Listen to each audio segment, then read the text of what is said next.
Welcome back. Fox Weather is most certainly your Hurricane HQ, as we've been keeping a close eye on the devastation that Melissa has left in the Caribbean.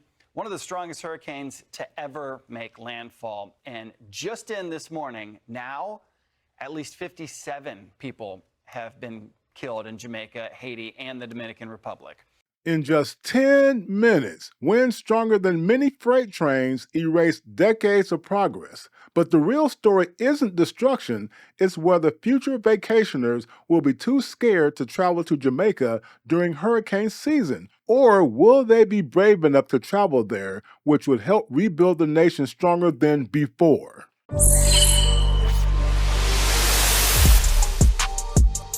When Hurricane Melissa made landfall, it did so as a strong Category 5, one of the strongest in Caribbean history. Winds topping 180 miles an hour, storm surges reaching up to 13 feet.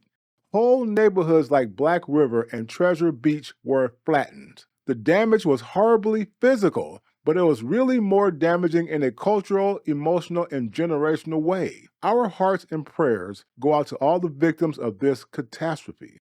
This is not a time for finger pointing at locals or even vacationers. What I suspect will have to happen is that the entire travel industry will have to look in the mirror and improve the customer service logistics when offering trips to any island during a season when it is well known that hurricanes can happen. Let's be brutally honest. Hurricane Melissa revealed major weaknesses in Caribbean travel preparedness. From hotel price gouging to inadequate food supplies, it's time for the travel industry to adopt a new standard of responsibility, transparency, and care. Until this happens, the travel industry should stop offering trips until they build in travel insurance by default. It shouldn't be left to the discretion of inexperienced travelers. Now, with that said, here's a clip summarizing not only the damage done to Jamaica, but also a hypothetical guess as to how long the recovery might take. Okay, let's dive in. We're looking today at Hurricane Melissa, a truly catastrophic Category 5 storm, one of the strongest we've seen. Yeah. The reports coming out of Jamaica, frankly, they're brutal. We're talking descriptions like annihilation. Mhm. Our mission here is to really get a clear picture of what that meant on the ground. And it's critical to grasp the human cost right away. Even in those first hours and days, the estimated death toll in Jamaica alone was already climbing past 19. Just Jamaica. Just Jamaica. And tragically, across the wider Caribbean, the number was looking more like over 50. This isn't just a storm, it's a long-term recovery challenge. Absolutely. And geographically, where was the absolute worst of it? The sources seem to point very clearly to the southwest parishes, right? That's right. Specifically, St. Elizabeth Parish. It's a major farming area right on that southwestern coast. It really seems to have been, well, ground zero. Ground zero. And we have some shocking details coming out of the town of Black River within St. Elizabeth. We do. The specifics there are pretty harrowing.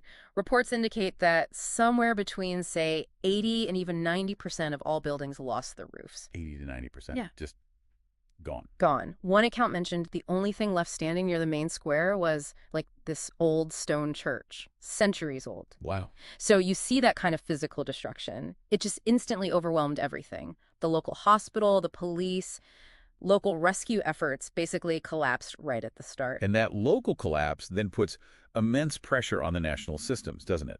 But Melissa seemed to target those too. Critical infrastructure failures across the board. Exactly. And this really highlights how vulnerable sort of centralized grid systems can be to a single powerful strike like this. So what are the numbers telling us there? They're staggering. Power first. Initially, at least 77%, 3/4 of the entire island was dark. 77%. Okay. Yeah. And water. That's absolutely vital. Crucial. And about 50%, half of the nation's water systems were offline.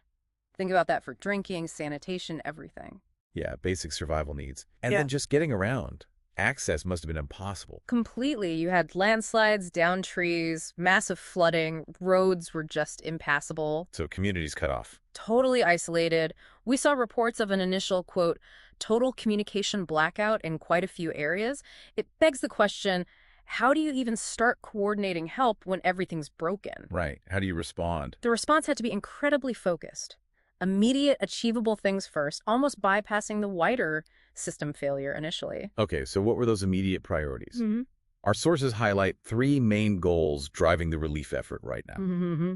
First one seems to be logistics, just clearing roads, creating those access corridors, especially back into places like Black River. Absolutely central. Second, getting basic supplies out, food, water, tarps for temporary shelter, Yeah. humanitarian aid. Yep. The eshels. And third, search and rescue, still ongoing, and importantly, getting reinforcement from international teams like experts from the U.S. That's right. Of those three, clearing roads versus distributing aid, which ones seem to demand the most resources right at the start? Definitely clearing the roads. The sheer amount of debris.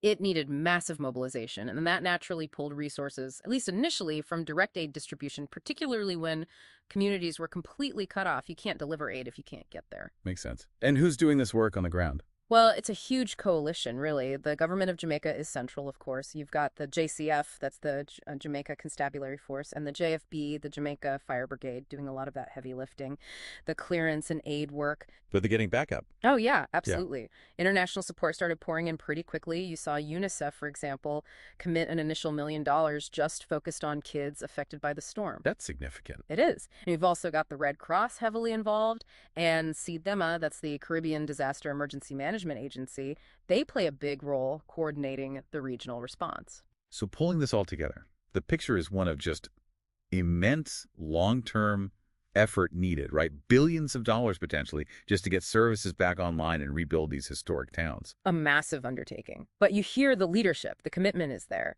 The vow is to rebuild stronger and better. Stronger and better, that's the goal. It's a huge goal, though. When you think about the level of destruction we've just talked about, towns flattened, infrastructure 77% offline, hitting that target requires more than just rebuilding. It requires fundamental changes. Which brings us to our final thought, something for you, the listener, to consider. Given what we know about Hurricane Melissa's power and the scale of this damage, what specific engineering changes or maybe major policy shifts would actually be needed to make that promise of building back stronger a reality against the next inevitable Category 5? Yeah, what does stronger truly mean in practice? Something to think about.